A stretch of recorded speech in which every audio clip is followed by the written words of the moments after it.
out in the roll call. When I call your jurisdiction, if you'll please state your name. San Mateo County. San Mateo County. Atherton. Rick DeGolia, Belmont. Brisbane. Colleen Mackin, Burlingame. Donna Colson, Colma. Daly City. East Palo Alto. Carlos Romero, Foster City. Sam Hindy, Half Moon Bay. Harvey Rarback, Hillsborough. Larry May, Los Banos. Menlo Park. Betsy Nash. Millbrae. Andrews Funk. Pacifica. Tiger Jazz Trolls Big Stick, Portola Valley. Jeff Alfs, Redwood City. San Bruno.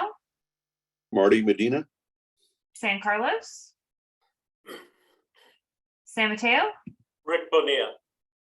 South San Francisco. Woodside. Director Emeritus. Adib Gupta, Director Emeritus. John Keener. Thank you. And we have a quorum.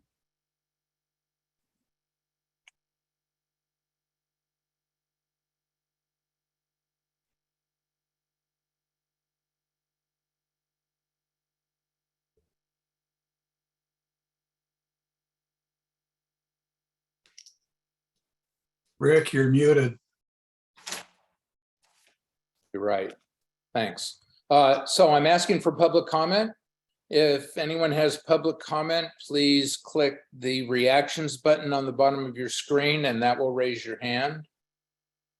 And I don't see any public comments. There, Tom Cabot. Go ahead, Tom, you can give your public comment.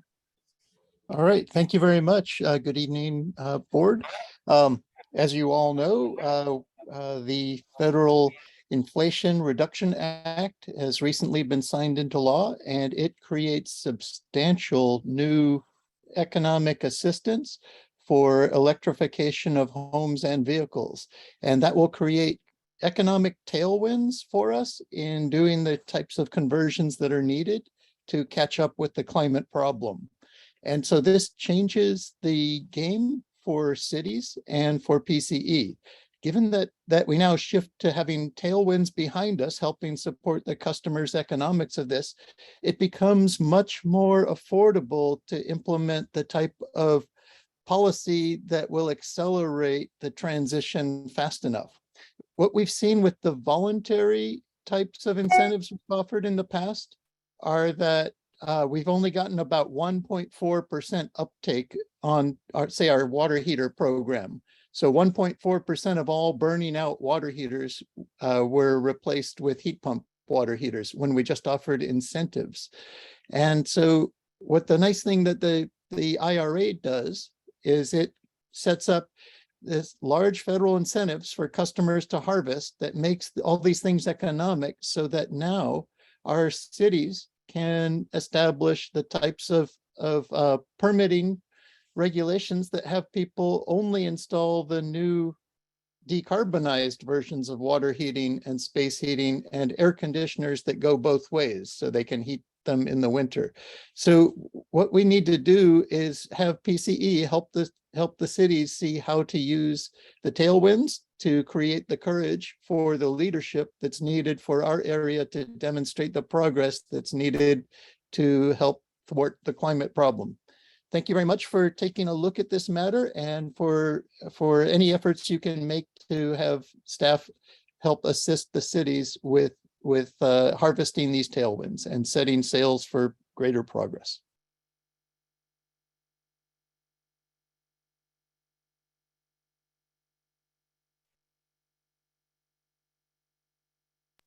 Thank you, Tom.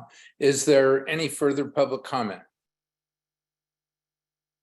Okay, I don't see any, and I'd just like to take a moment and ask the board for a moment of silence in recognition of Ray Gonzalez, who is the board representative from Colma and who passed away over the last month.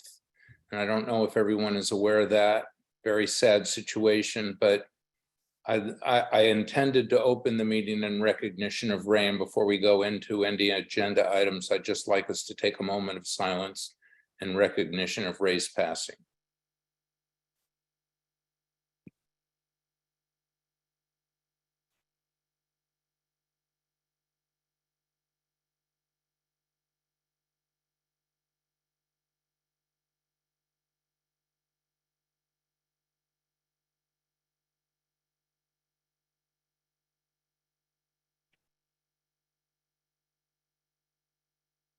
Okay, thank you very much.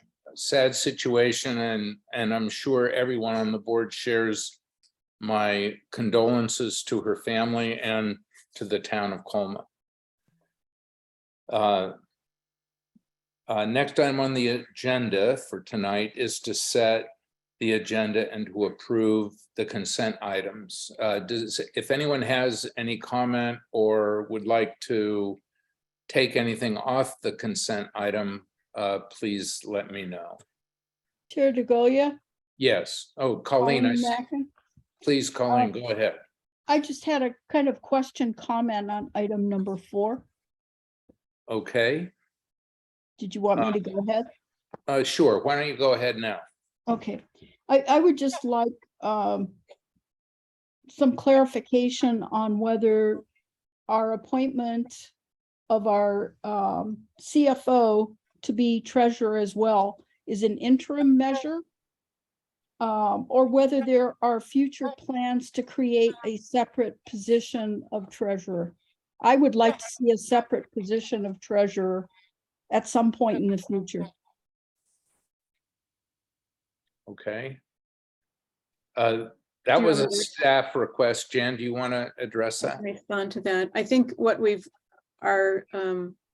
have done since we started is to have the CFO serve as the treasurer.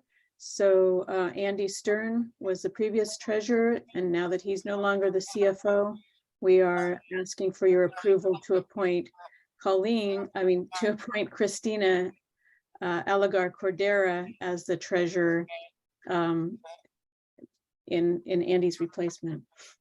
I understand that. I appreciate it, and that may be necessary at this time, but as a matter of checks and balances, I think at some point we should consider actually having a separate position of treasurer. That would just be my opinion. Thank you. Yeah, that's fine, Colleen. Why don't we bring that back at some, and we can have a discussion at the executive committee and come back to the board on that. But I think for now we can go forward with the recommendation from staff. I agree. Thank you, Chair DeGolia. Okay. Let's see. Tiger Jus.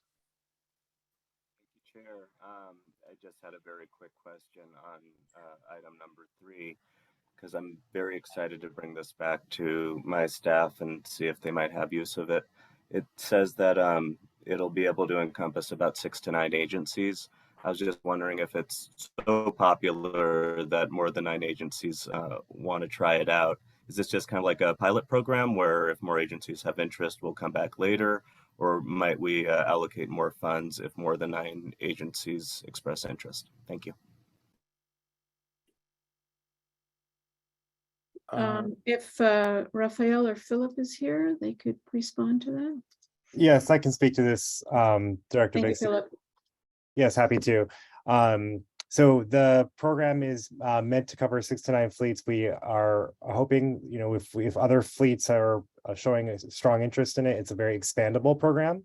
It's not a pilot, it's a full program. And if we can look to accommodate and make adjustments if needed, if we have a lot of interest. And we look forward to having Pacifica involved.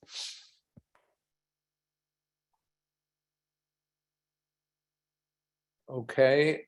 Any other comments on any of the consent items? Mr. Chair, I make a motion to approve consent and the agenda. Okay, thank you, Rick. Can I get a second? I'll second it. And sorry, Nellie, did you get who the second was from? I believe Second it, is on Andrew's phone. yes, Okay, great. Thank you, Anders. but I actually believe that staff needs to request that an item be pulled from the agenda. Chelsea, do you want to elaborate on that?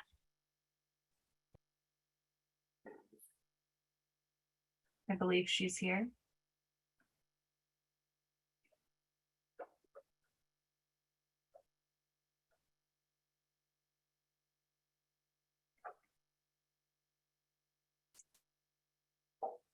No, perhaps not. Rolling with it. Perhaps I can help with that.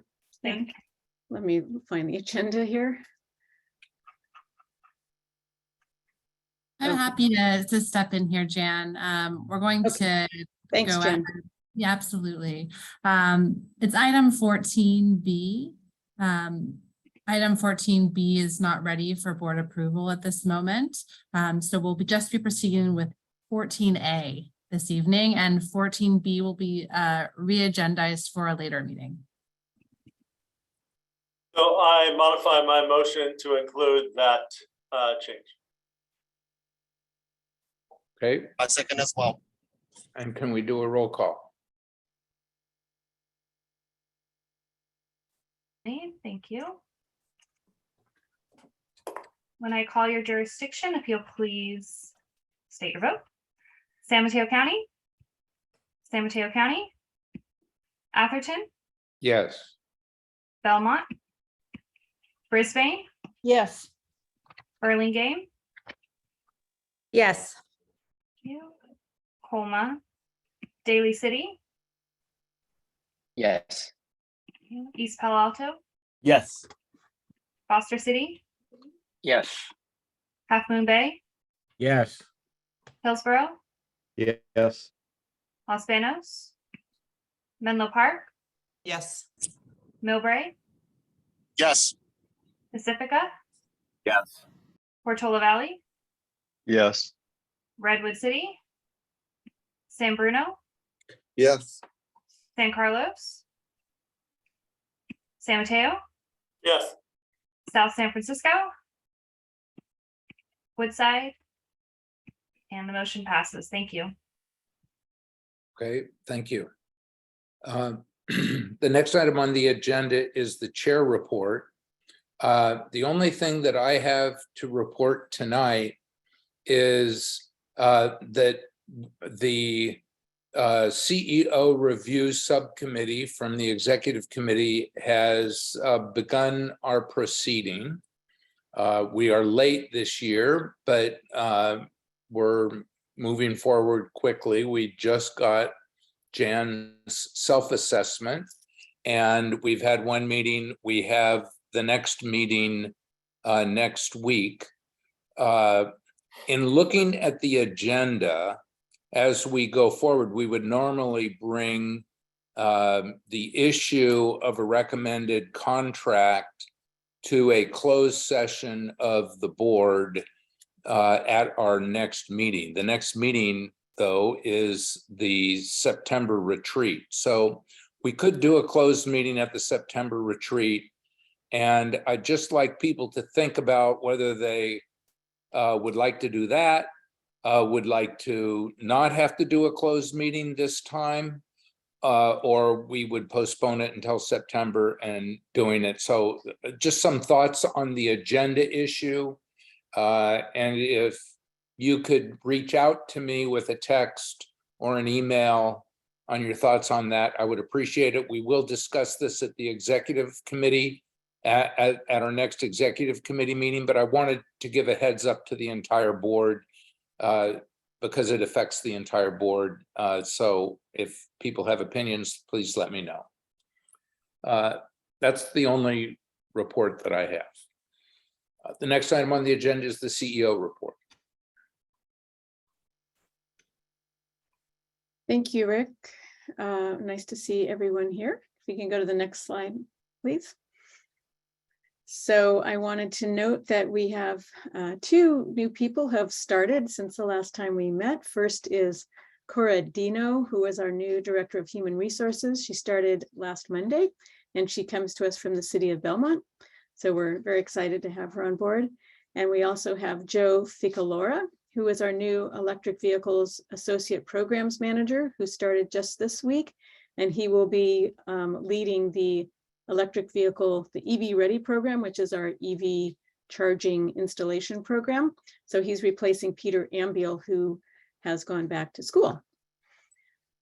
Next slide, please. And we have 3 additional hires who are coming in before the next meeting. We hired 2 new people for our procurement team. Jeff Wright is our new Power Resources Manager. He'll be starting on August 31st, and he comes to us from the Riverside Public Utilities. Moya Enright is our new Senior Renewable Energy Analyst, and she is coming to us from the Oregon Public Utilities Commission. And Shoshana Clara is our new Regulatory Compliance Analyst, who's coming to us from MEDA and previously worked at the Hungarian Public Utilities Commission. So we're very pleased with these hires. They're going to be great additions to our team. Next, please. We still have 2 open positions that we are actively recruiting for. One is a Director of Power Resources, and the other is a Strategic Accounts Manager. So again, if you know of anyone who might be interested in these positions, please send them our way. Next slide, please. And I also wanted to note that we have an opening on the Audit and Finance Committee. Carol Groom used to be on this committee and she has left the board. So we need another member for the Audit and Finance Committee. This committee meets about 6 times a year. But right now, especially because we're just starting our audit, it would be great to have a full 5 members on the Audit and Finance Committee. So if you're interested in this, please let Nellie know or let Rick know. Thank you. Next slide, please. So we have been going to your city councils to update you on what's going on.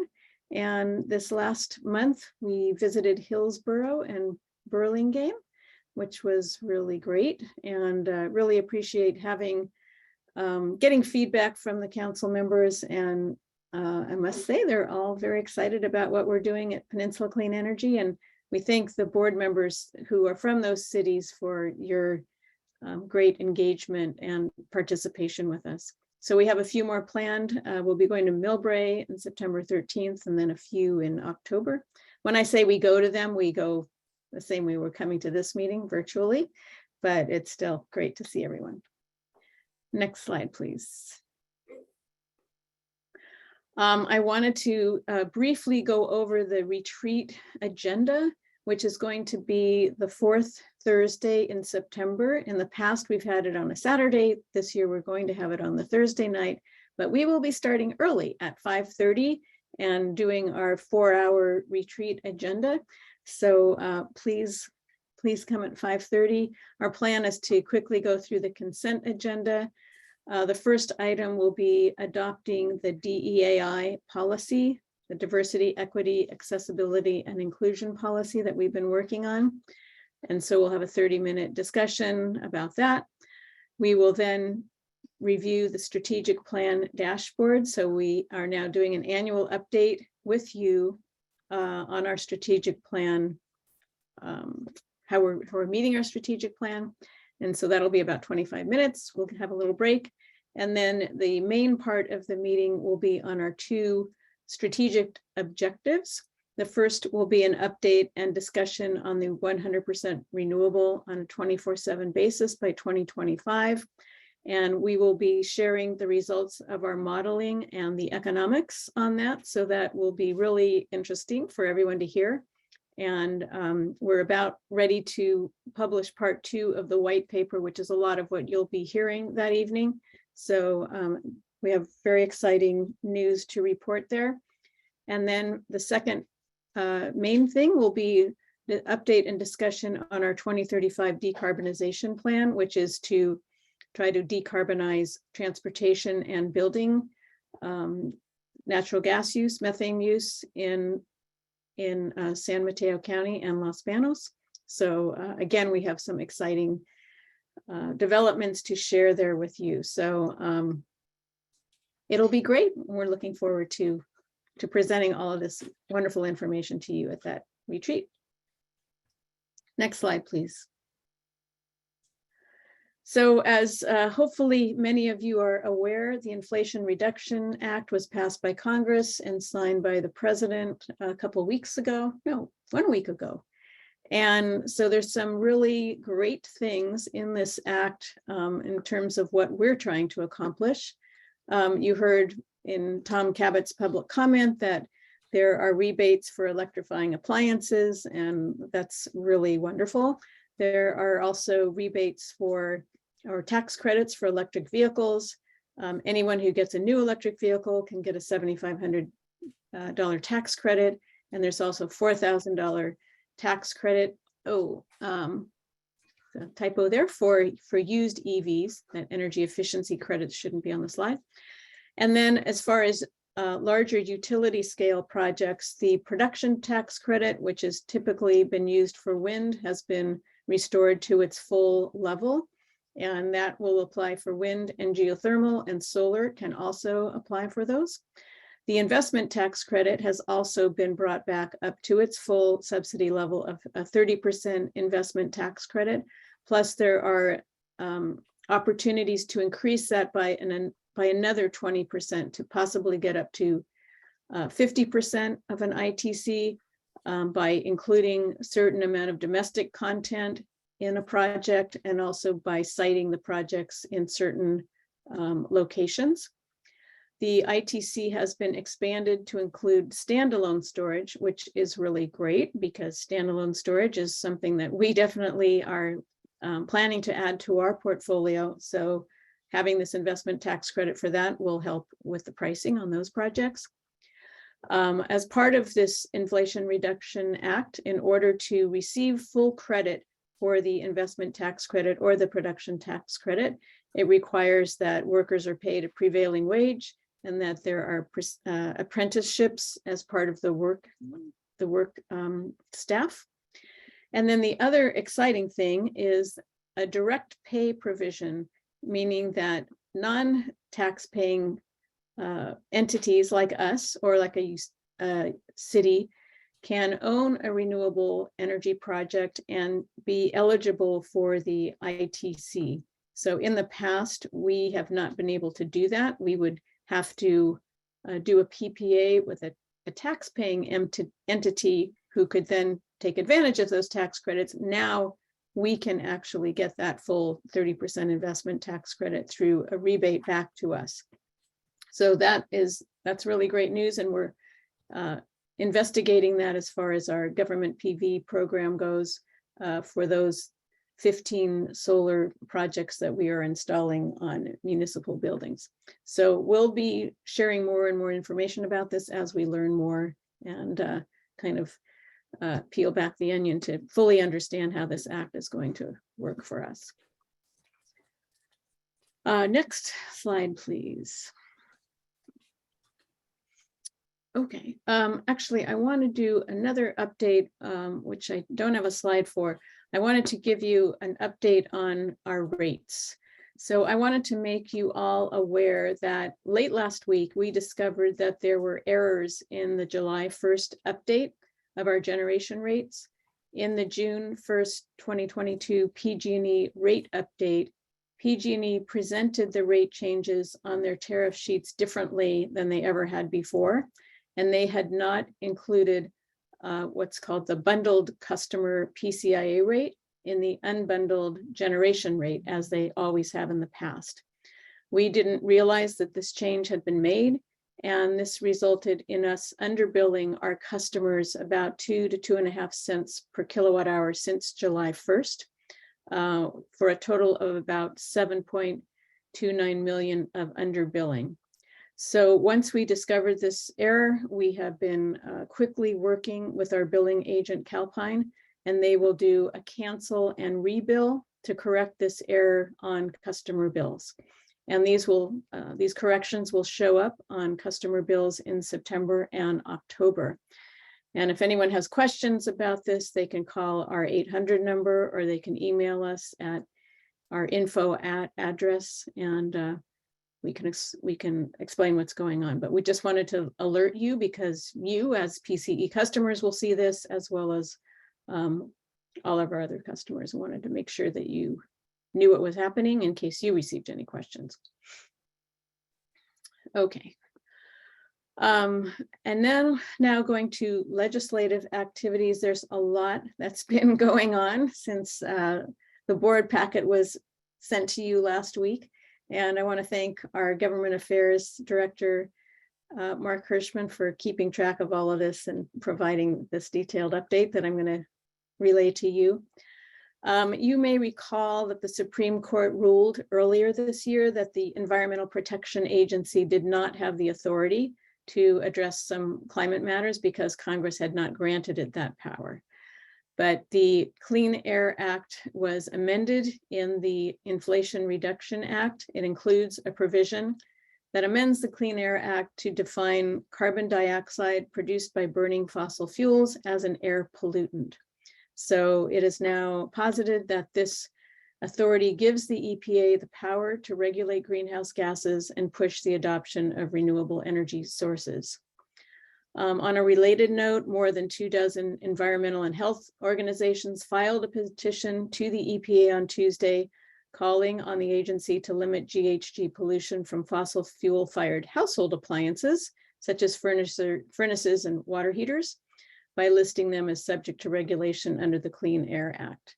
And as we just noted, the Inflation Reduction Act includes some financial incentives to help accelerate the adoption of these cleaner electric appliances in homes. In Sacramento, over the weekend, the Assembly had floated its counter proposals to the governor's attempt to extend Diablo Canyon. There was, in the Assembly effort, there were two particularly troublesome clauses in their proposal, one which would specify that the PUC's authority and responsibility to have load-serving entities procure power for other load-serving entities that are deficient in meeting new resource procurement targets, which of course we don't like, and a second clause that would limit the ability of a load-serving entity like us to increase its load or customer base if that entity has been cited or fined for failing to meet electric reliability requirements, namely resource adequacy violations. So that would mean that if a city, one of our customers, a city, had a new building being built in your city that was going to increase the load, we would not be able to serve that new load if we had not met our electric reliability requirements. Of course, we try to meet those, and we have up till now, but this proposal was very troubling and fortunately seems to have been killed. We met with our local legislators staff this week and with Energy Committee staff, and along with other CCAs, and these have been abandoned for the time being. So now to get to the governor's 6 proposals. The government's climate action proposals announced less than 2 weeks ago and discussed in the legislative report have all taken bill form and are moving through the legislative process. They're all moving independently of one another, but some legislators and stakeholders are describing these as a package. But there's one new item that has come up. Late last night, draft language was circulated by the governor to extend the life of the Diablo Canyon nuclear power plant, which was scheduled to be decommissioned in 2024 and 2025.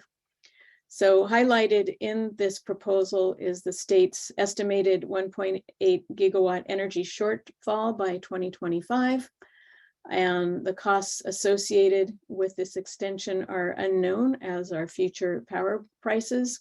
However, any costs associated with this extension of Diablo Canyon would be borne by all California ratepayers, although PG&E ratepayers would be paying twice the amount that others in the state would pay. And under all scenarios, PG&E shareholders would benefit from incentives that would return many hundreds of millions of dollars in profits to shareholders, while the ratepayers have their rates go up. This afternoon, the Senate Committee on Energy, Utilities, and Communications held an informational hearing on this. Several senators and speakers emphasized the need to accelerate the development of renewable energy resources and storage. And witnesses who at the hearing who spoke in support of extending the life said it would address possible reliability shortfalls during potential peak usage periods caused by many factors, including strain on the grid due to climate change.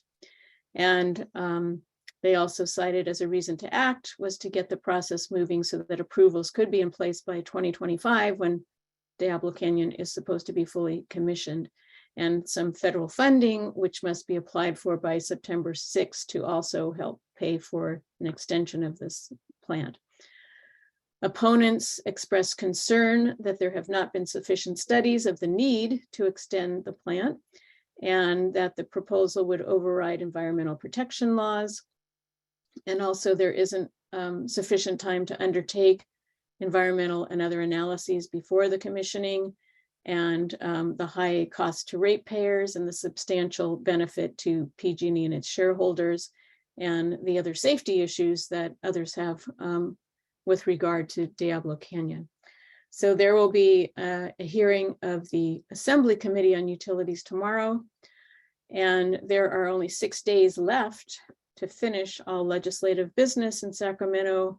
They have to adjourn by midnight on August 31st, and all legislation must be in print and across the desk 72 hours before being voted on.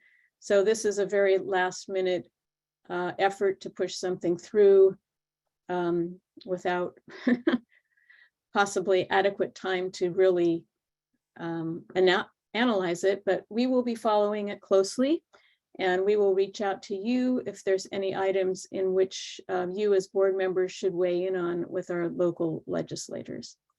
So I'm sorry for the long report, but it's been there's been a lot going on this last week. And the last slide, I believe, is when are we getting together again? So the Citizens Advisory Committee is meeting on September 8th, Executive Committee September 12th, our retreat with you on September 22nd at 5:30 p.m. We look forward to seeing you at this earlier hour, and then the Audit and Finance Committee on October 12th. And hopefully one of you will have joined the committee at that time, and we'll be meeting with our auditors to go over the annual audit at that meeting. So happy to answer any questions that any of you might have. There's a question from Betsy. Thank you. I was wondering if you could put out a memo to board members about the underbilling and how to explain that if we get questions. Certainly. Thank you. Donna. Thanks. Couple questions. So Jan, do you know what the average underbilling was? So what people could expect? Is it like $10 or $100 per? I think it varies depending on, you know, the size of your bill. For residential customers, well, for residential customers who maybe have an average usage of, say, 400 kilowatt hours per month at 2.5 cents per kilowatt hour, that would be about $8. Is that right? That's great. So for the month, it started on July 1st. So some people had the underbilling in just one bill. Some people had it in 2 bills, depending on what date they are billed. But for residential customers, probably about $8. Okay, that's really helpful. Just alert if people will be having a heart attack or not. The other quick question is on the rebates, the $7,500 rebates on the autos. There's no cap on that? There's no cap on the kind of car or the type of, the expense of the car or the income or anything? Is it just an open? For the EV rebates? For the new vehicle tax credit? Yeah, the tax credit. Hold on a sec. I have 7 car dealers, or 10 car dealers in my city, so they're gonna be interested in this. What we know is that, let's see, there are caps on it. I think it's 55,000 MSRP cap, 55,000 for cars, 80,000 for trucks and vans. But Okay. we're still trying to unpack all of this, and Okay. we'll get more Yeah, information. Do you happen to put anything together that, we could maybe send out to our car dealer type people who are gonna be selling these? That would be, I know they'd really appreciate it.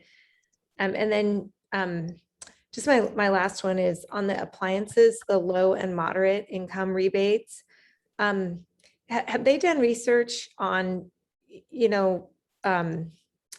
the higher income people, that if they don't offer rebates, will they still convert?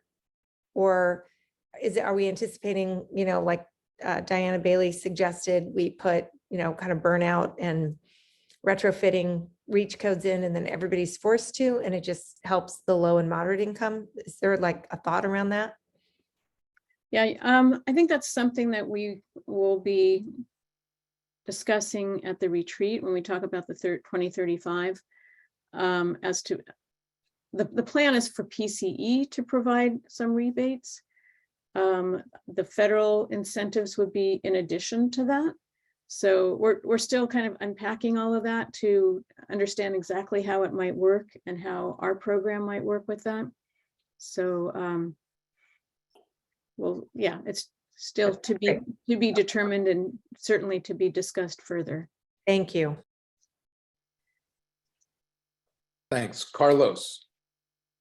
Yes, I stepped out for about 35, 40 seconds, and maybe Donna already asked this question, but I was intrigued and would certainly like to have the Finance Committee understand better the change in tax credits that circumvent the whole syndication and sale, and the conversion of those into a rebate to us as a not-for-profit entity. So it's a unique twist to funding these things. So yeah, I would like to know how that might affect the 15 cities, as well as how we would structure those if we wanted to use them directly. So obviously we can't talk about that now, but I think it would be good to have a deeper dive, perhaps within the Finance Committee or perhaps the Executive Committee. Yes, we can do that, and we're trying to understand that and understand the pluses and minuses of whichever approach we would go with. So happy to do that. Yeah.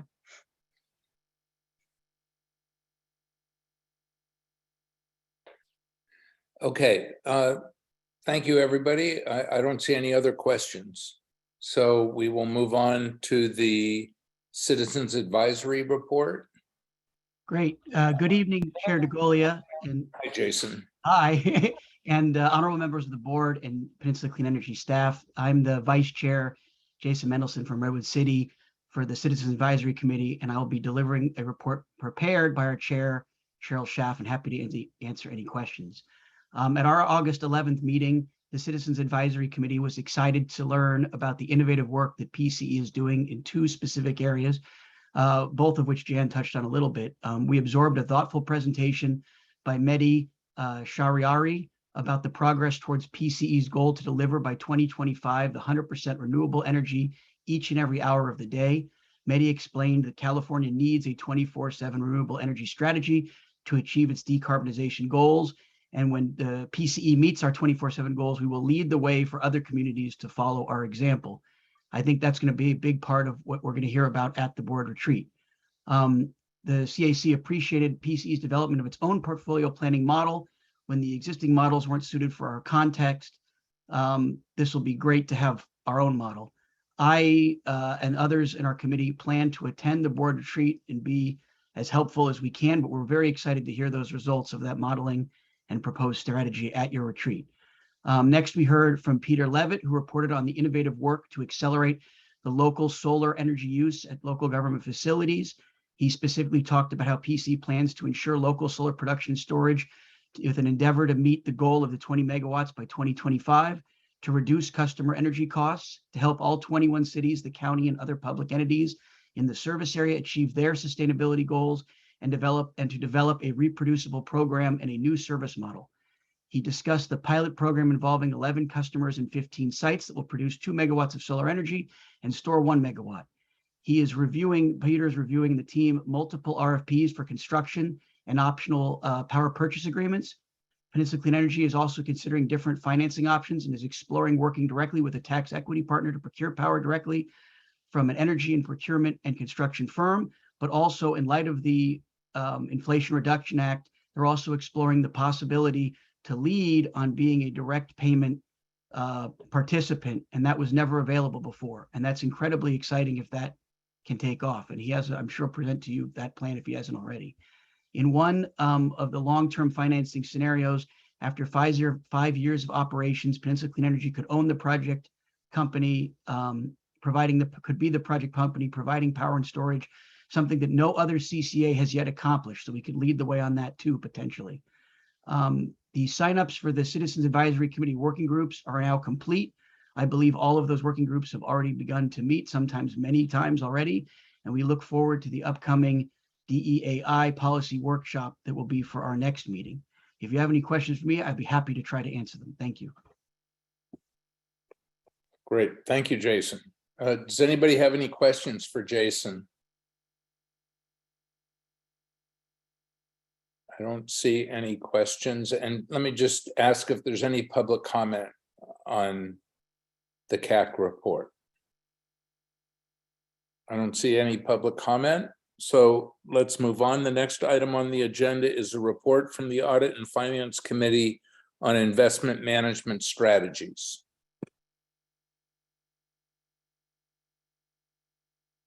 Okay, I'm going to handle this, Rick, if that's all right. Great, thank you. Of course. So we had both of our investment managers come in and provide an overview on their investment strategy and their compliance with that strategy. First Republic Bank came in initially. They're running a slightly more defensive, shorter duration, fixed income portfolio that has mainly a hold to maturity based philosophy.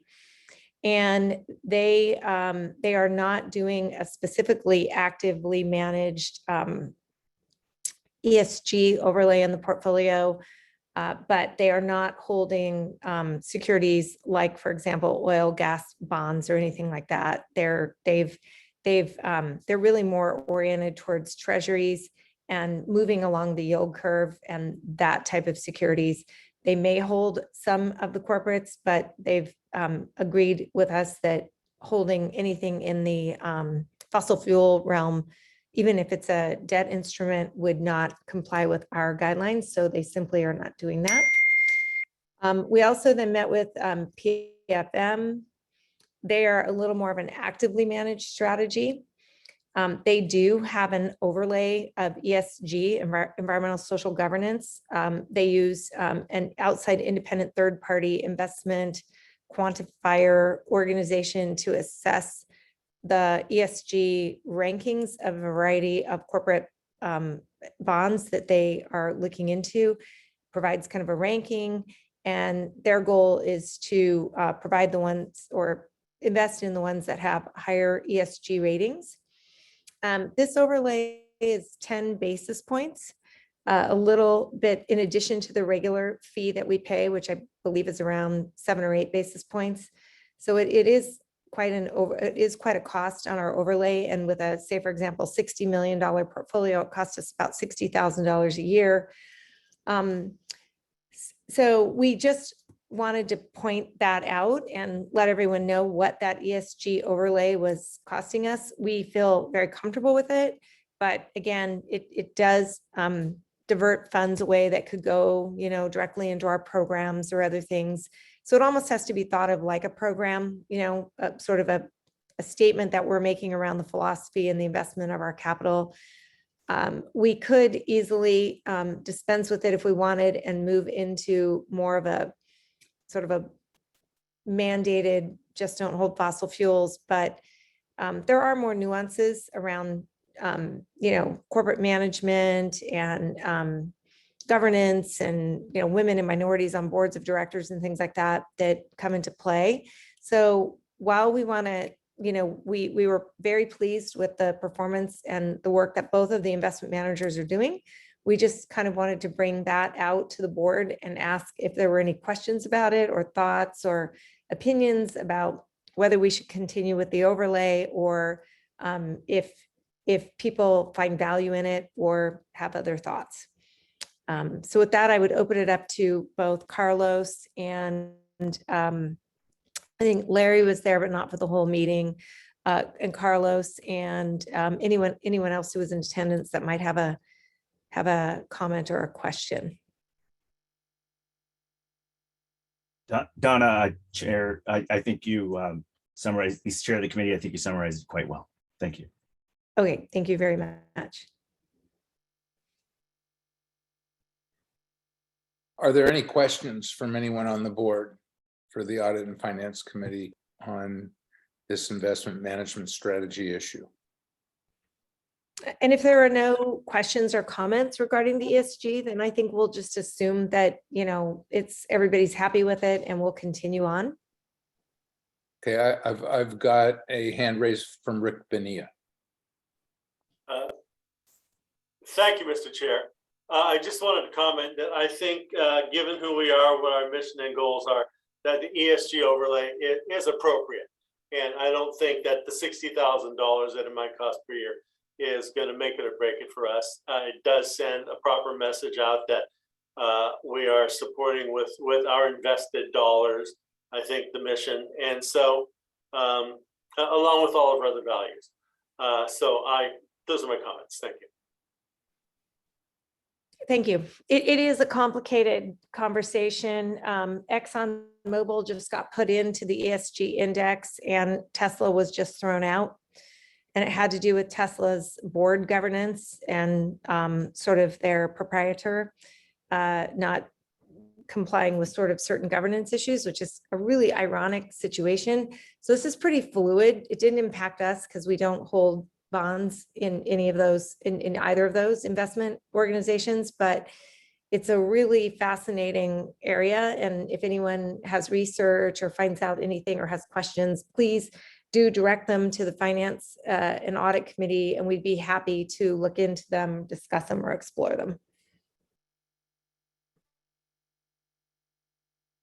Okay, thanks, Donna. I don't see any other hands raised. I just want to thank Donna and Carlos and Larry for the work on the Audit and Finance Committee. This is an important issue, and I'm really glad and feel comforted that you guys are addressing it and taking care of it. And I just want to remind everyone on the board that there's an opening on this committee and it does meet every other month. So it's not a huge amount of work, but it's obviously doing important work. And if anybody wishes to join that committee, please send an email or a text to me or Donna. It's a really fun committee. We have a really good time. When we meet in person, we bring great food. So just a little plug for us. It's a lot of fun.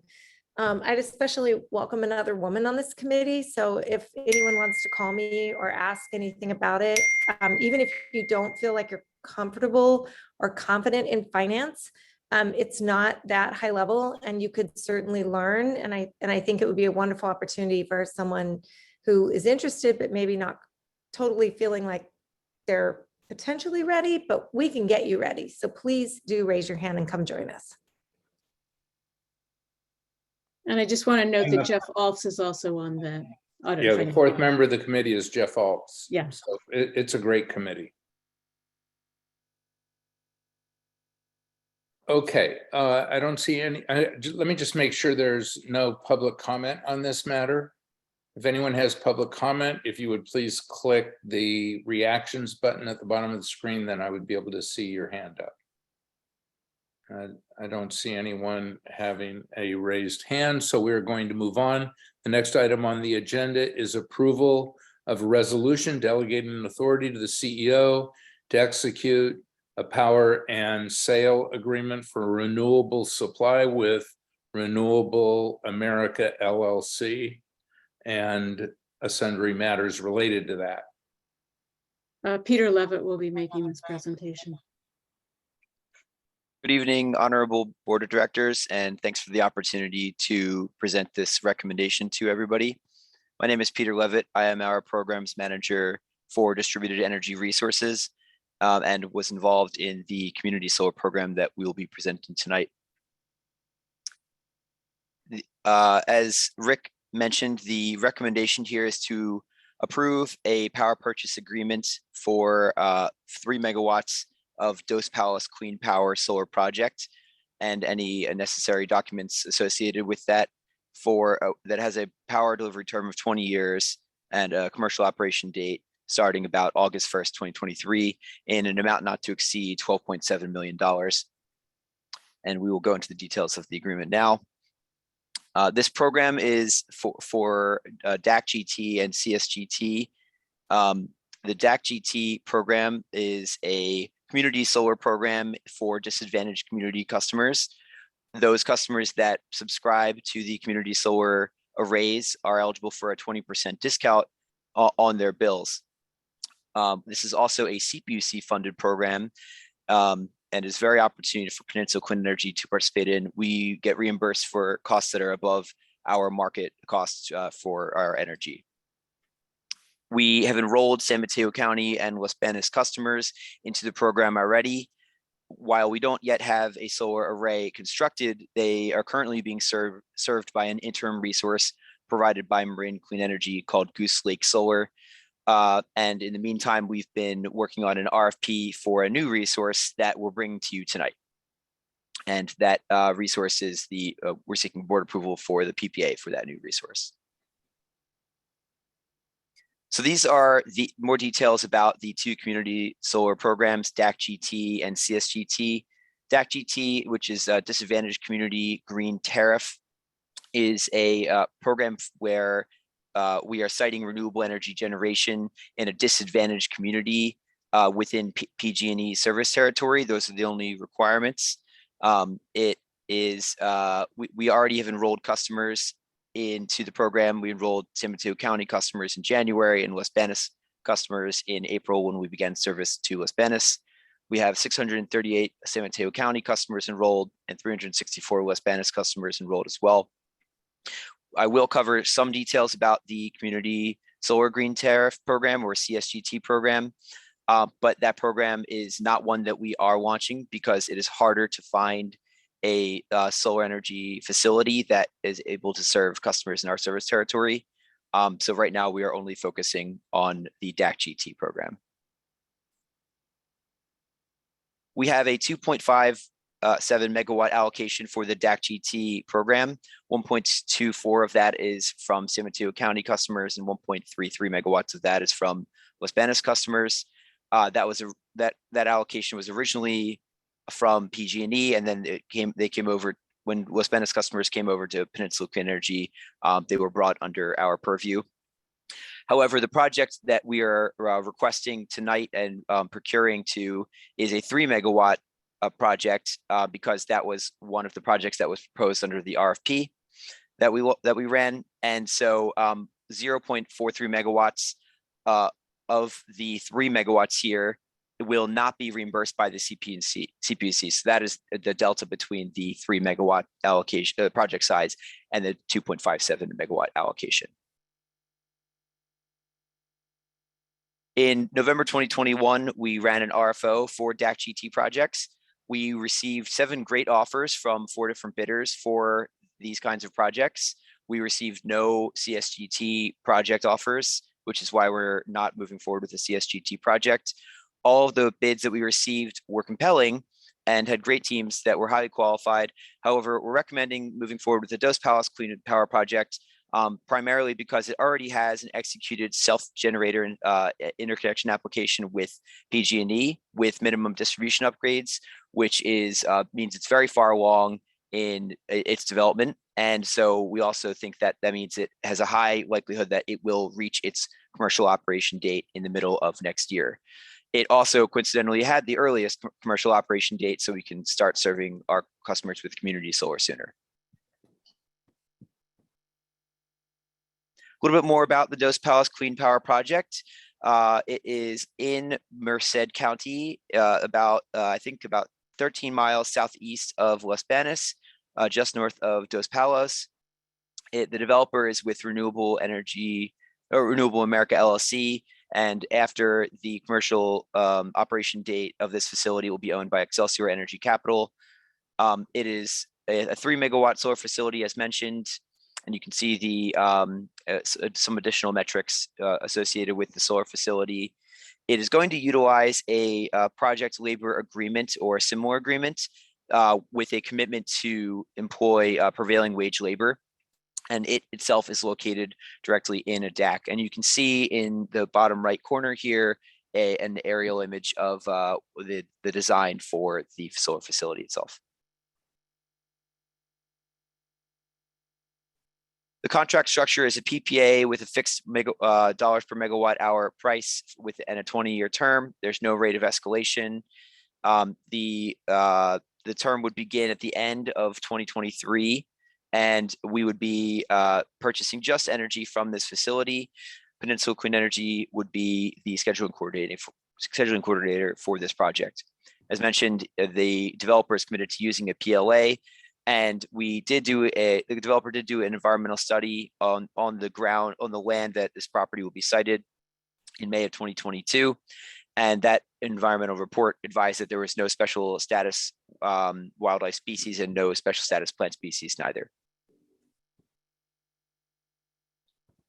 Now we're going to go back to the recommendation, which is to approve the resolution delegating authority to the CEO to execute the power purchase and sale agreement for renewable supply with Renewable America LLC for the 3 megawatt Dos Palos Clean Power Solar Project and any necessary ancillary documents with the power delivery term of 20 years, starting at the commercial operation date on or about December 1st, 2023, in an amount not to exceed $12.7 million.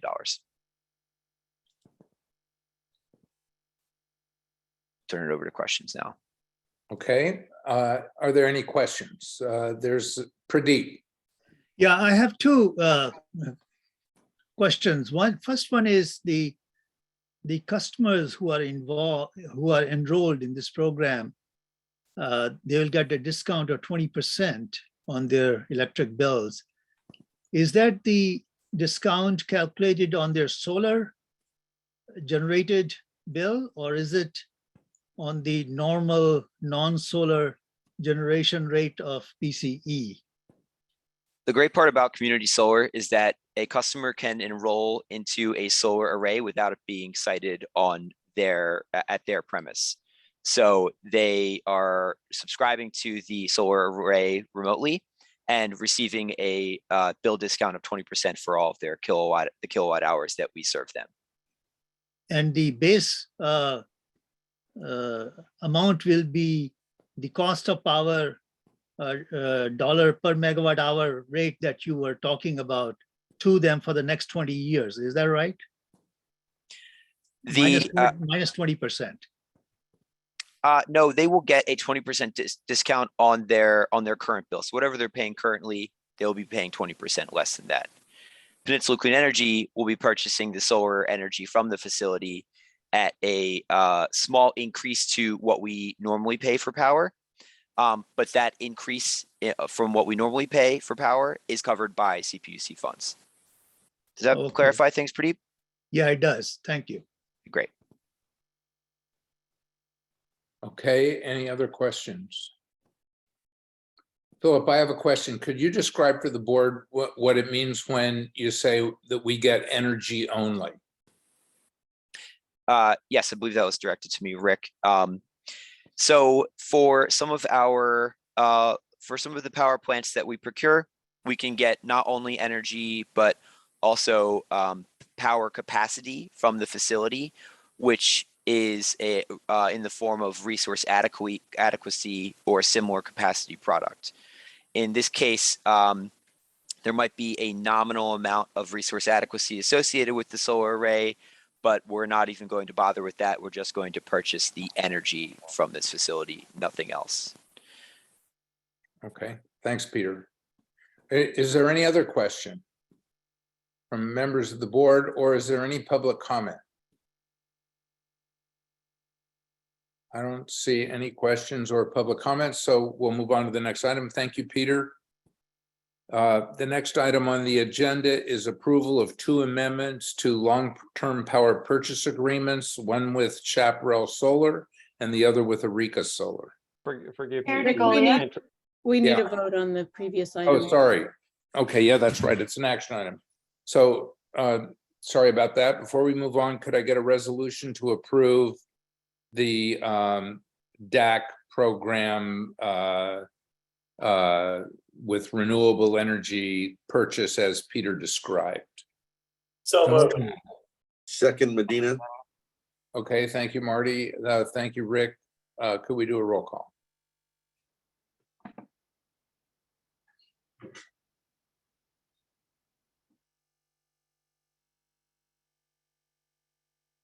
Almost there. When I call your jurisdiction, if you'll please state your vote. San Mateo County, San Mateo County, Atherton, Yes. Belmont, Brisbane, Yes. Burlingame, Yes. Colma, Daly City, Yes. East Palo Alto, Yes. Foster City, Yes. Half Moon Bay, Yes. Hillsborough, Yes. Los Banos, Menlo Park, Yes. Millbrae, Pacifica, Yes. Portola Valley, Yes.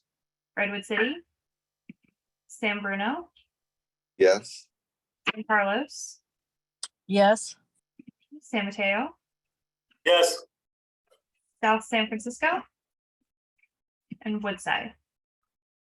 The motion passes. Thank you. Thank you. Now we'll go on to the next item, which is approval of 2 amendments for long-term PPAs, one with Chaparral Solar and the other with Eureka Solar. And Chelsea will be presenting this, and this is actually going to be just for Chaparral. We amended the agenda to remove the Eureka Solar. That's right. Okay, thank you, Chelsea. Yes, thank you.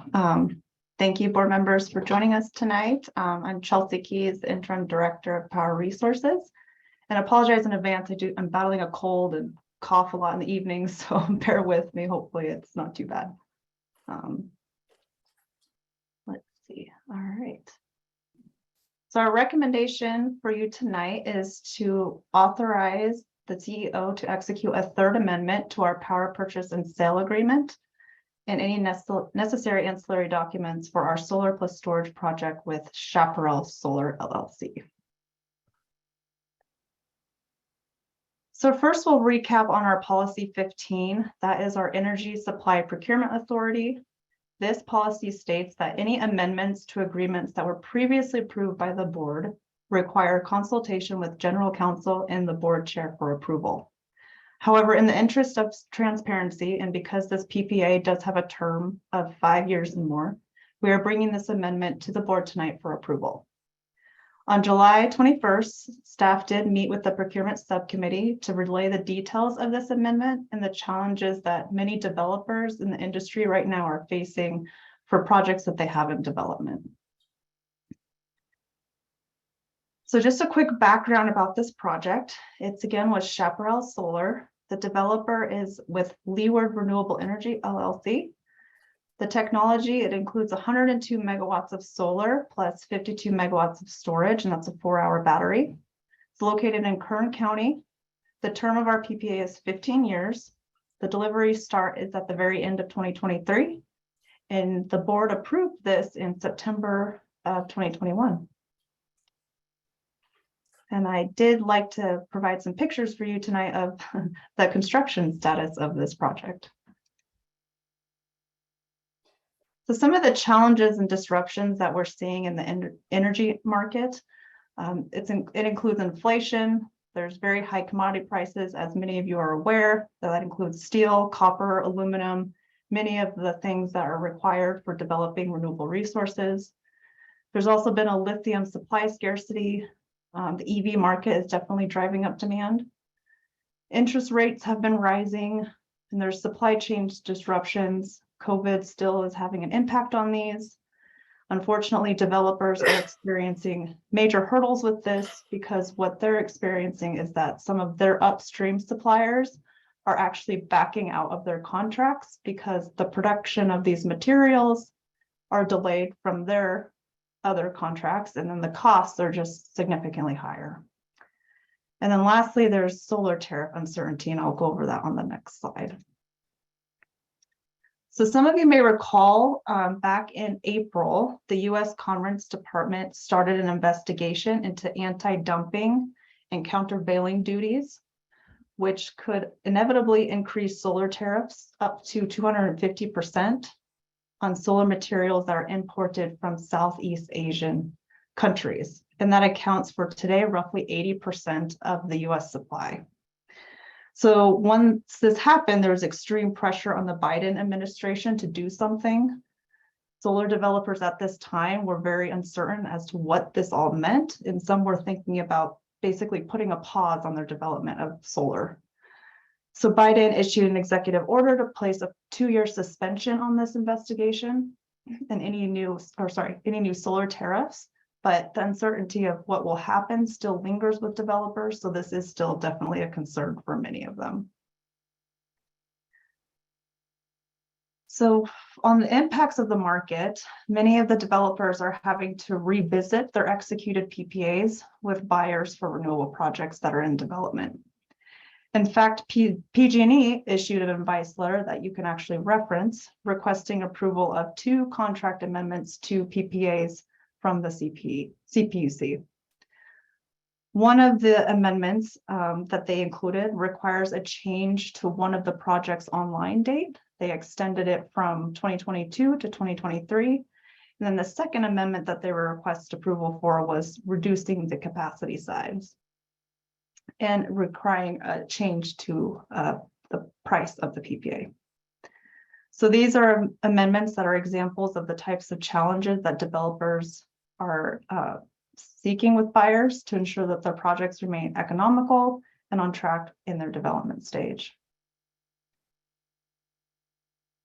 Another impact that we've noticed is related to the CPUC midterm reliability decision. We've mentioned this many times, but the CPUC issued a procurement order in June 24th, 2021.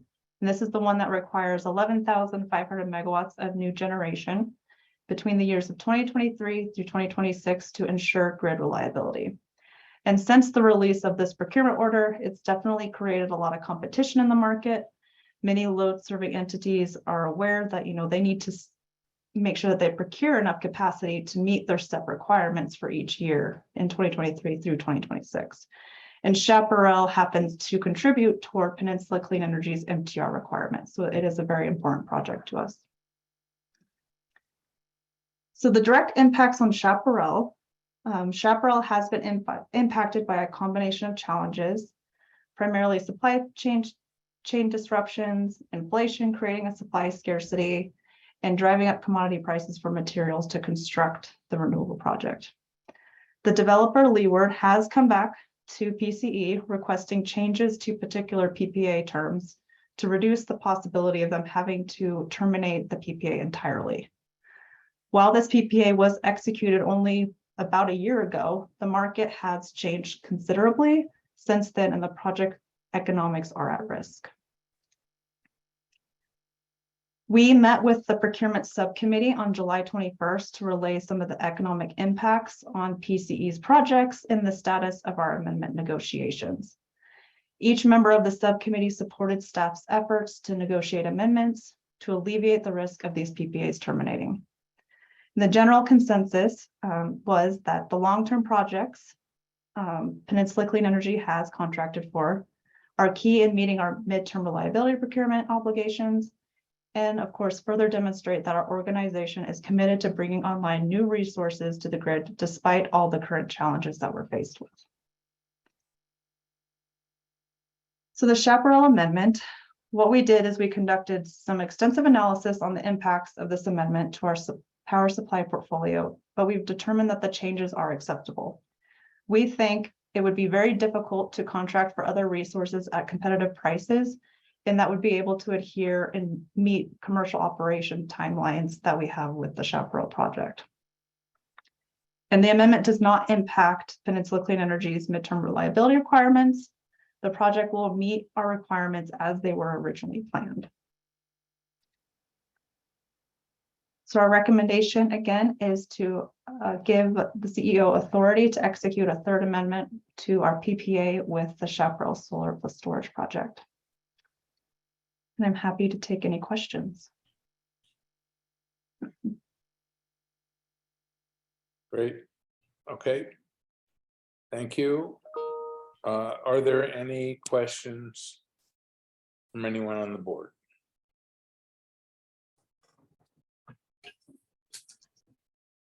I don't see any questions from anyone on the board. Okay. I will take public comment. I've got a comment from Mark Roost. Hello. I just came in late, sorry about that, but I saw a good chunk of the presentation. And what I'm aware of the problem with the Department of Commerce, and we are putting together a new design for solar based on the design, an evolution of the design that was patented in 1983. And we are looking at 32% initially, 42% afterward efficiency, and a cost that is significantly lower than the commercial solar cost, and also easier installation. So we would be, once we get this thing to where we can do something with it, we think that'll be by next year. We would be happy to work with your suppliers to get them looking at our solar as a substitute for the solar that they're currently using. And our solar will be made in the United States with the United States materials, basically printed on an inkjet printer and fired using generic ceramic commodities that are available in the United States. So it gets rid of all tariffs. And I think that probably by 2025 at least, we will be ready to work at scale, if not more likely by 2024. Okay, thanks, Mark. Dave Morrow. Good evening, everyone. I just have one question for the presenter. What the Chaparral, was this built with a project labor agreement or any kind of a craft agreement for favorable working conditions? Yes, it's currently being constructed under a PLA. Okay, thank you so much. Okay, let's see, John Keener. Yeah, thanks, Rick. I just have a comment, and that is that the procurement committee was briefed on the amendments to this this PPA, and as Chelsea said, we all agreed that that basically it was a good deal for us to make the changes in the contract. As much as we don't like to, it was a better deal to make those changes than to simply drop the contract. And so I'm recommending that my support for this for these changes. Thank you. Okay, thanks, John. Jeff. Yeah, I'll just echo what John said. You know, it's frustrating to sort of have these negotiations, people coming back to us and asking to change these things. But the fact is, they're just this is how the market is right now. You know, we've sort of been looking at this with a lot of suppliers. It's not just the handful that we're talking about right now. And it's still, I mean, in spite of some of the changes that are coming up, it's still there's still, you know, we're still making, these are still good contracts for us, and these are still critical for us meeting all of our short and long-term goals in terms of energy supply. So I concur with John. I also was on those meetings and recommend that we approve this change. Okay, thanks, Jeff. Carlos. Yes, I support my colleagues' comments and would actually like to know if the chair would like to have a motion to approve the third amendment to the Chaparral Solar LLC purchase and sales agreement. If so, I'd like to make that move. Okay, let me take one more comment and then I'll entertain the motion. Rick Pania. Hi, so I just want to add, I was also party to the meetings where this was discussed. This is still important to us. We need this. So I recommend we go forward. And if Carlos is going to make the motion, then I second. Thanks. Okay, thank you. So I've got a motion and a second. Does anyone else have a question or comment? I don't see anyone else's hands up, so could we please do a roll call?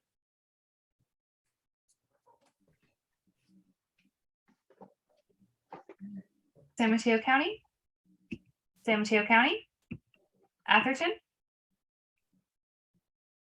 Yes. thank you. Belmont, Brisbane, Yes. Burlingame, Yes. Colma, Daly City, Yes. East Palo Alto, Yes. Foster City, Yes. Half Moon Bay, Yes. Hillsborough, Yes. Los Banos, Menlo Park, Yes. Millbrae, Pacifica, Yes. Portola Valley, Yes. Redwood City, San Bruno, Yes. San Carlos, Yes. San Mateo, Yes. South San Francisco, and Woodside. The motion passes. Thank you. Okay, thank you. So we are moving on to item 15, which is approval of a resolution delegating authority to the CEO to execute a power and purchase sale agreement for renewable supply with Buena Vista Energy. And Chelsea will also make this presentation. Yes.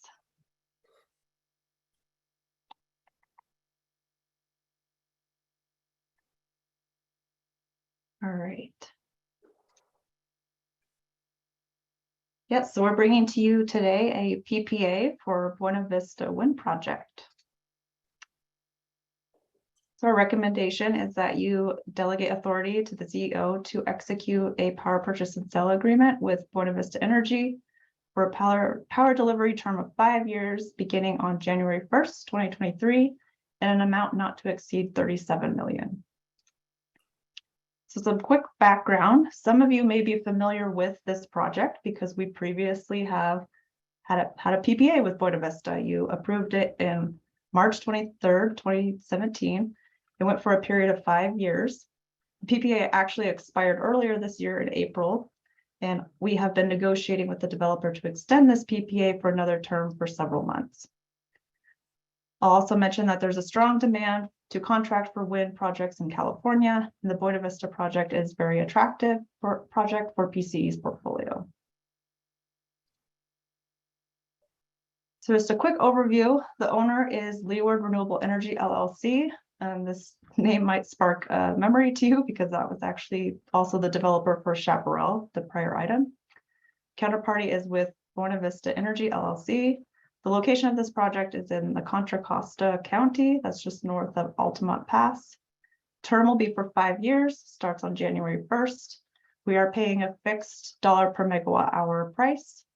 Environmental and permitting, I just noted that it's completed because it's an existing project, and then labor is not applicable because again, it's an existing project. In terms of the contract structure, PCE is entitled to all the project attributes from the facility. So that includes the energy, the renewable energy, ancillary services, and resource adequacy. In terms of the project share, for the energy portion, PCE will originally receive 90% of 38 megawatts for the first 2 years. And that is just because there's another contract that rolls off that has 10% of the capacity. And then starting in 2025, throughout 2027, we will receive 100%. However, the resource adequacy, we will actually receive 100% of that value for the entire term. For the scheduling coordinator services, PCE will become the SC beginning in 2025 when we have 100% share of the project. I hope you're enjoying these pictures because I sure enjoy them.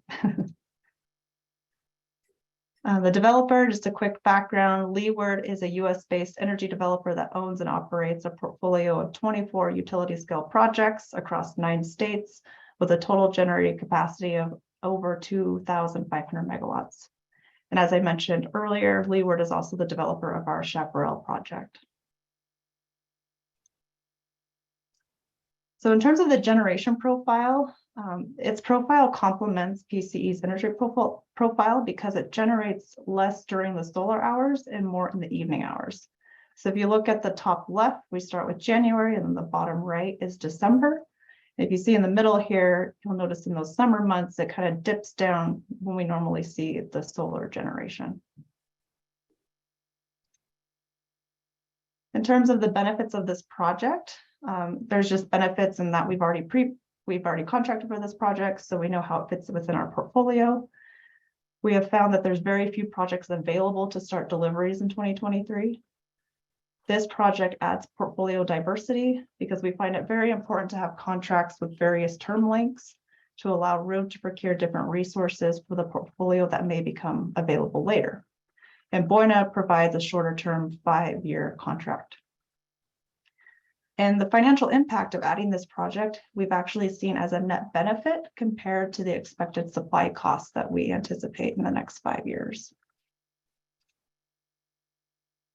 So again, our recommendation is that you approve the Buena Vista Energy PPA. If you have any questions, I'm happy to take those. Great. Does anybody on the board have any questions?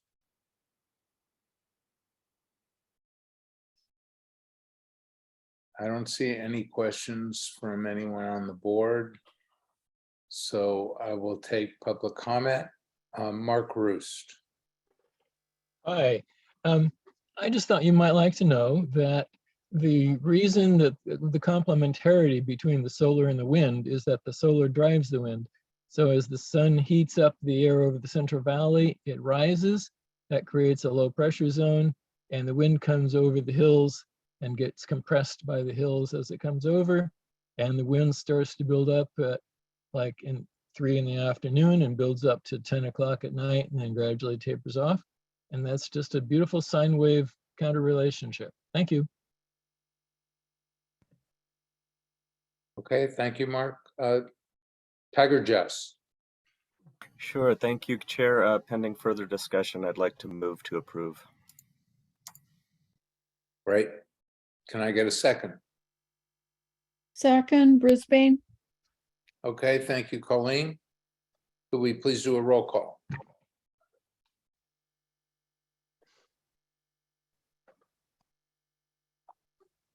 Thank you.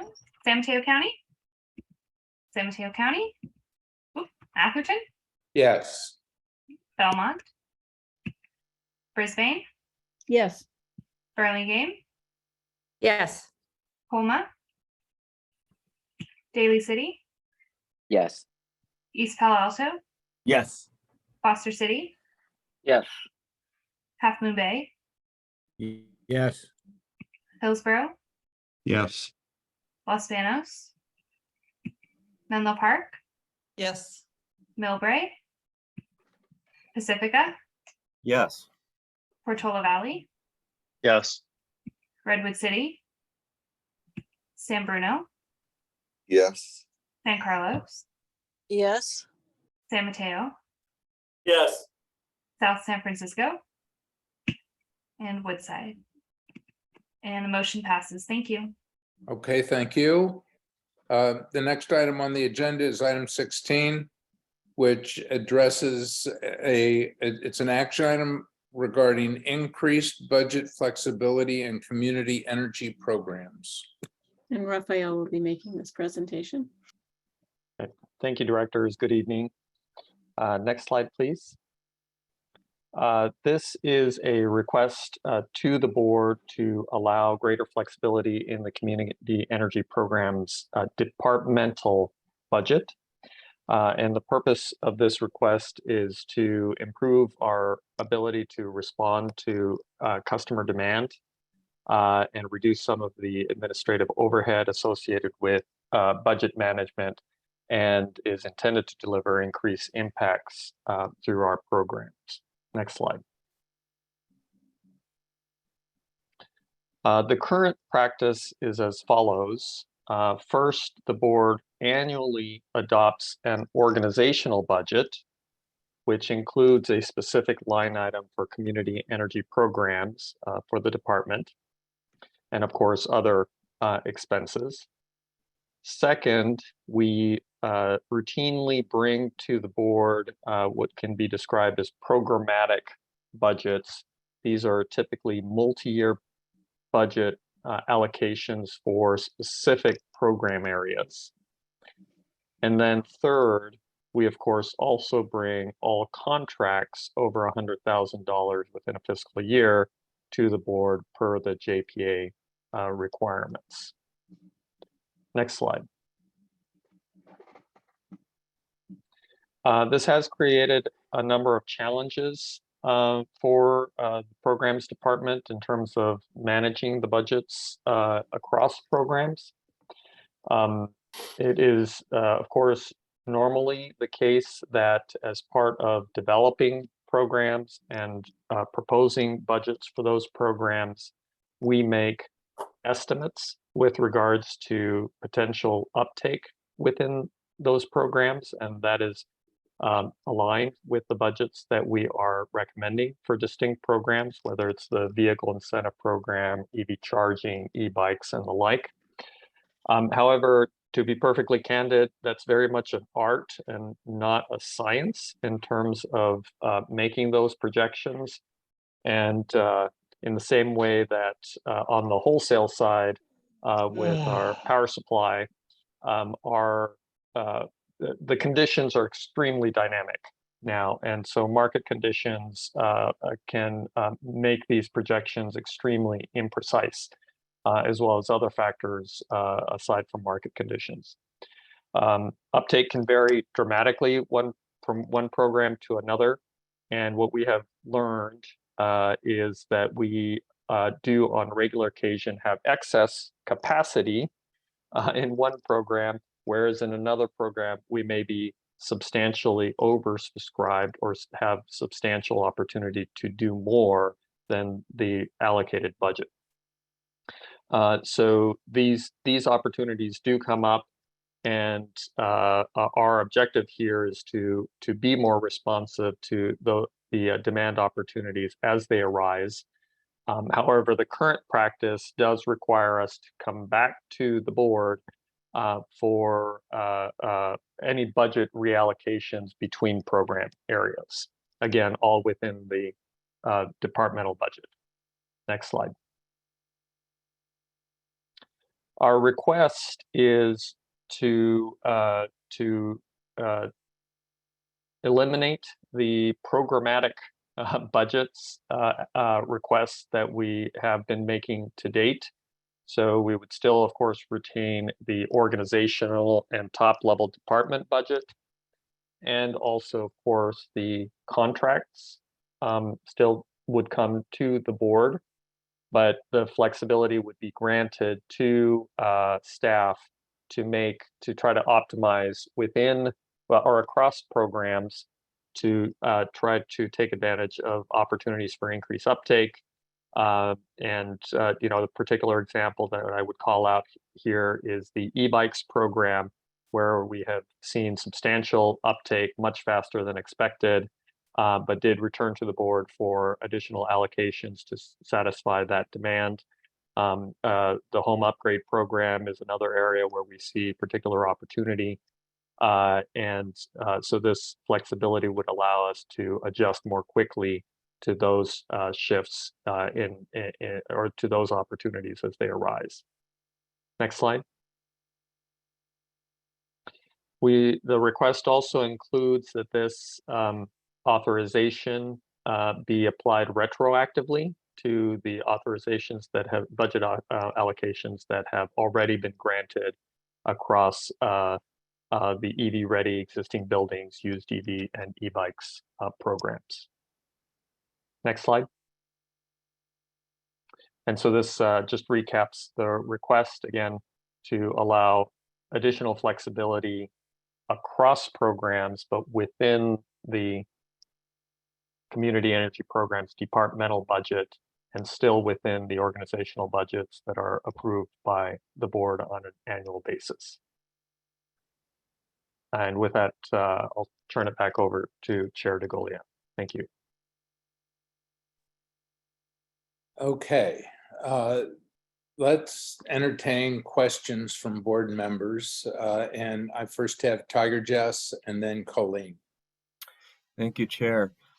So something I love is that the longer I'm on PCE, I'm really seeing the way the programs are having a direct effect on my community. And so, like you said with the e-bikes, in case in point, we allocated the funds, and then I became aware that a friend of mine in the community, it would benefit her, and by then there weren't enough funds in the program. So my question is, as we shift the funds, or as you will be shifting the funds, how will the board be made aware of the effect the shift has?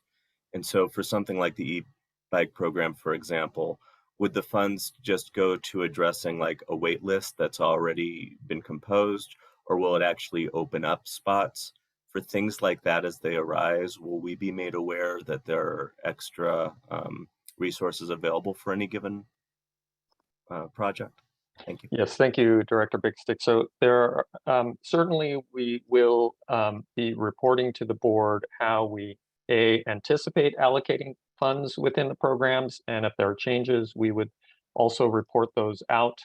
Our intention is to apply that flexibility to maximize greenhouse gas reductions and our other objectives. And in terms of specific programs, we will always, as we already do, report to the board when there are new opportunities. So in the case of the e-bikes program, we requested additional funds to address the wait list. We did not open up additional slots, but at that time, however, here with this additional flexibility, certainly it will present an opportunity for us to confer internally about whether, for example, another round of e-bikes this year might be something we might want to consider. We have been thinking about it as an annual program, but that could be a possibility. And in that case, we certainly would be informing the board about those additional opportunities if that shift is made. Very good. Thank you very much.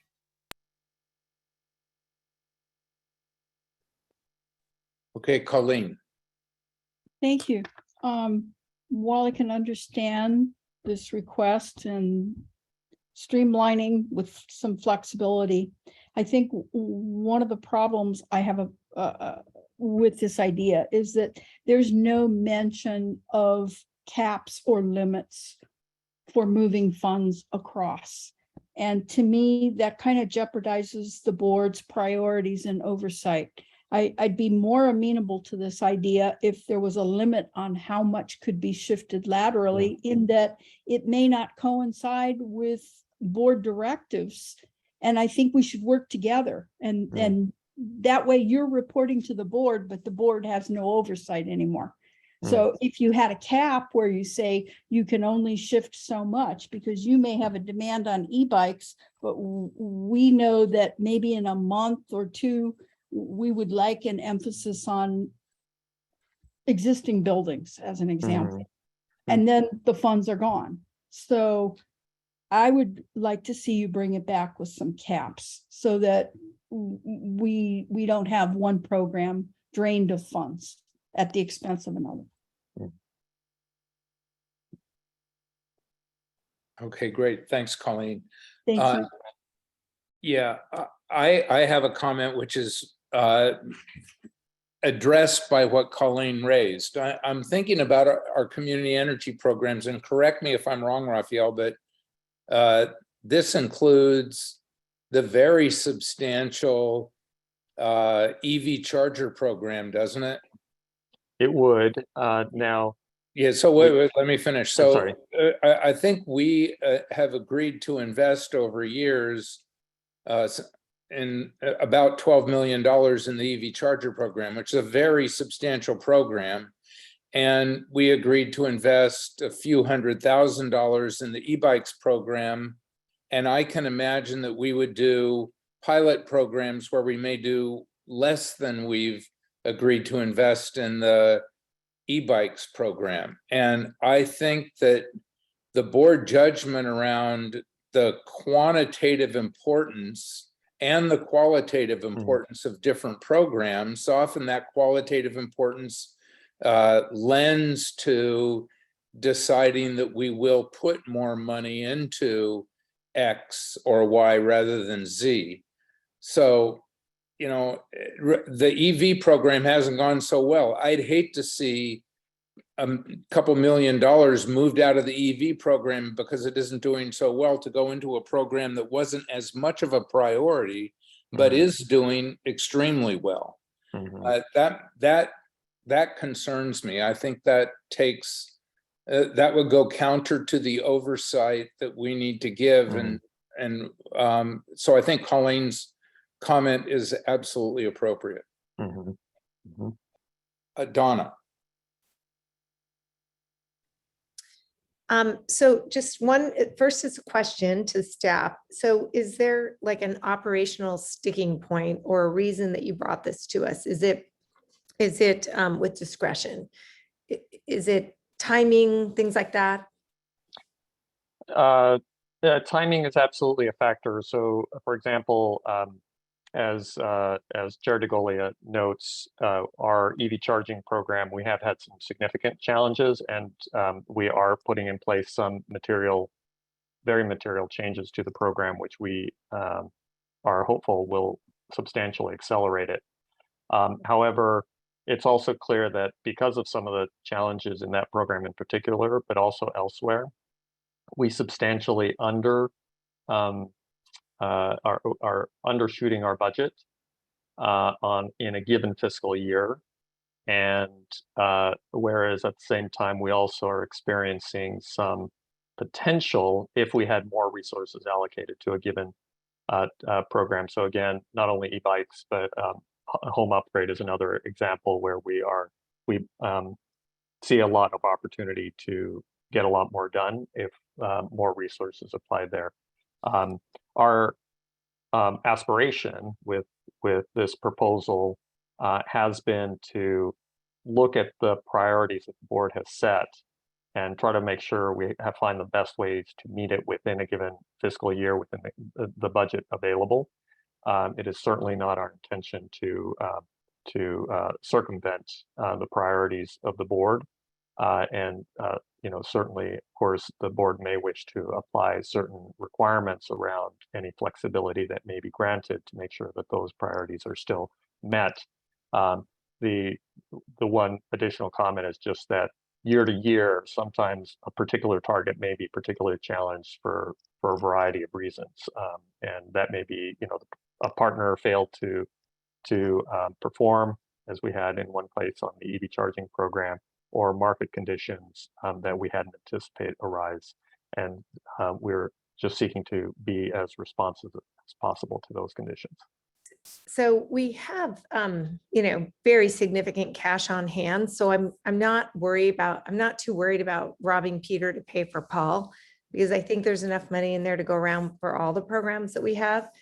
But I understand my colleagues, concerns around more of the emphasis on the programs and making sure we're hitting the ones that we're really emphasizing.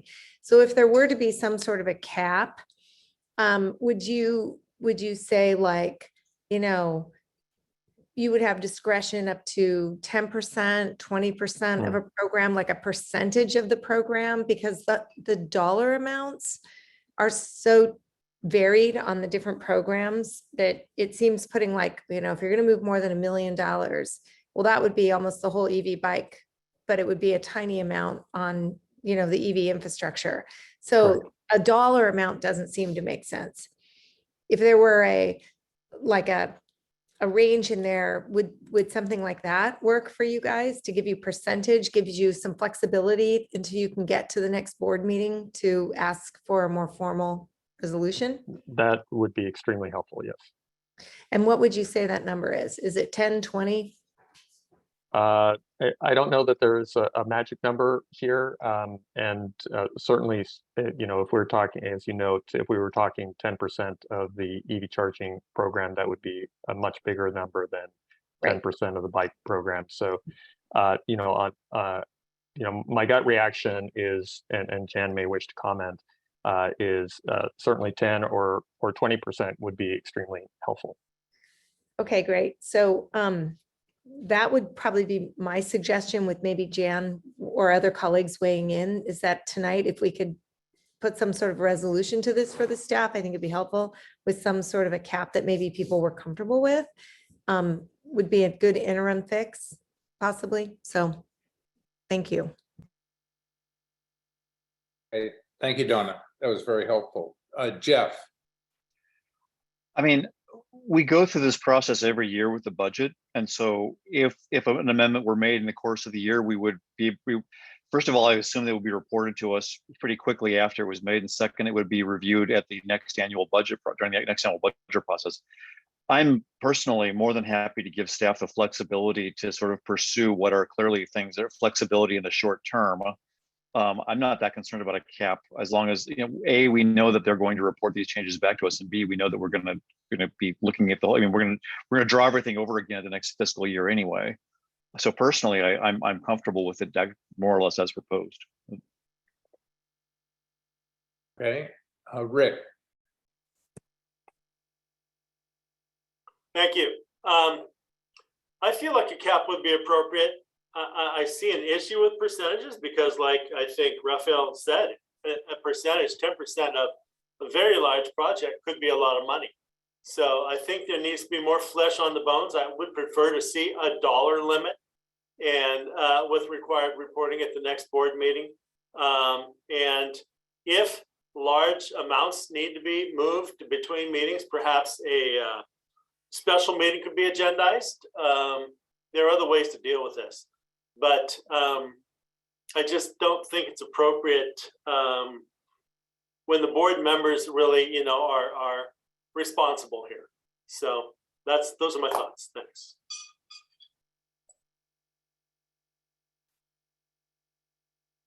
Okay. Maybe, I mean, what would staff like to do? Do you feel some does staff feel some urgency with this? I think I wouldn't describe it as urgent. I think the opportunity that is maybe, you know, front of mind for me, to be candid, at this point, you know, we addressed, I think, the e-bikes program from the standpoint of the last round and addressing the wait list. I do see opportunity in the home upgrade program, where I believe that there is an opportunity to expand that, but it is not time sensitive. Maybe I think there was a suggestion that I weigh in, and sure. I appreciate everyone's comments and certainly understand where those comments are coming from. They all make a lot of sense. So perhaps maybe the best course of action would be for us to take this back and think about that more, and come back with a revised proposal to the board. Yep, that sounds good. Okay. Thank you, directors. Very helpful. Good. Thank you. Looks like there's some public comment on this as well. Oh, okay. We have a public. Yeah, I haven't asked for public comment on this, so I will do that now. Donna, did you want to make a comment? Yeah, just with regard to procedure, it seems to me like maybe if this came back at the executive committee and we had a little discussion on it, we kind of hammer it out there, it might be easier, and then make a recommendation to the full board, as opposed to the staff trying to take another stab at it without a lot of input. Sure. I mean, I think it would make sense for staff to talk about it and bring it to the executive committee, and for us to discuss it there, and then that'll give staff another stab at it before the next meeting that we have. Thank you. Okay. Okay, so I don't see any other comments from members of the board, so I will take public comment, and I've got a comment from Jeremy Sarnecki. Hello, honorable board. My name is Jeremy Sarnecki. Pleasure to meet with all of you. I don't really prepare my comments these days. I'm really busy. I have less time for preparation than I do for sleep, and I'm really trying to study as much as I can about educational statutes in the California Code. They're trying to sell my elementary school, and I think that's a grave mistake in San Bruno. For one, I think I'm a genius of some sorts, and two, I think invaluable land should never be sold.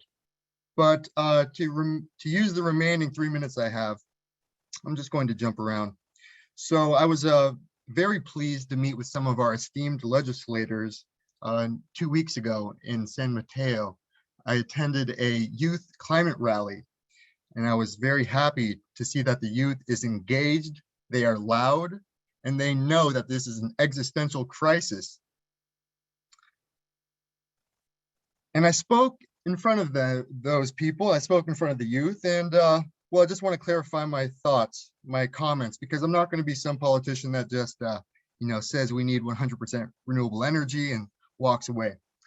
So first off, 100% renewable energy to San Bruno. Right now, PCE is delivering 100% renewable energy to San Bruno.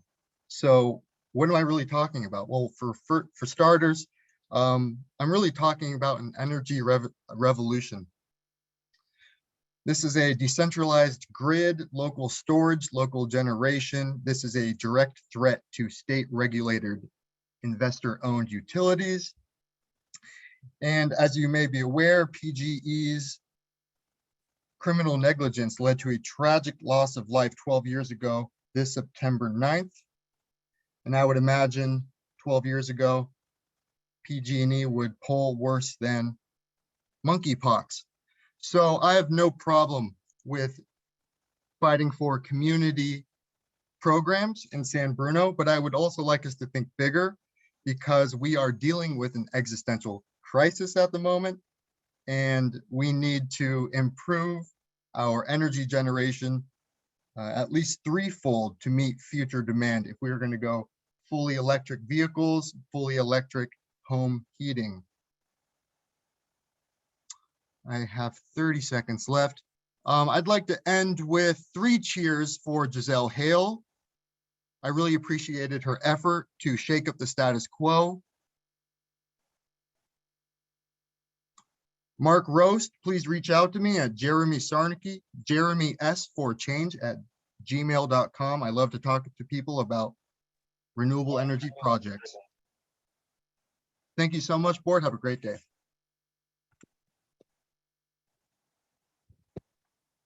Okay, is there any other public comment? I don't see any other public comment. The last item on the agenda is board member reports. Does anybody have a report?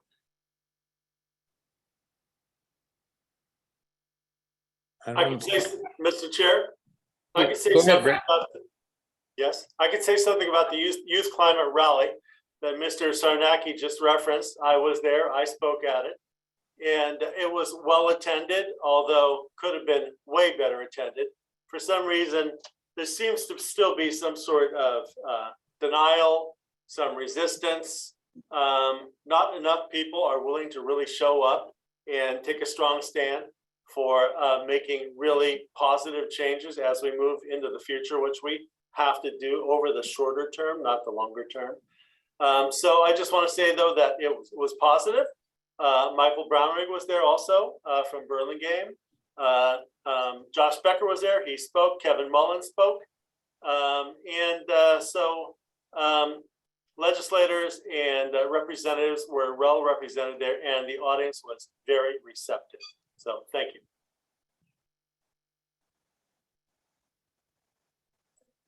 Sam. Thank you, Chair. Happy to share with you that we finally, Foster City is moving on REACH code. We are going to a consultant to do the study, and I have instructed staff to reach out to Raphael and PCE staff if they need help moving this forward. Be exciting to see Ponce City finally join all of the cities that have adopted a REACH code. Great. Thank you, Sam. Okay, anybody else have a board report?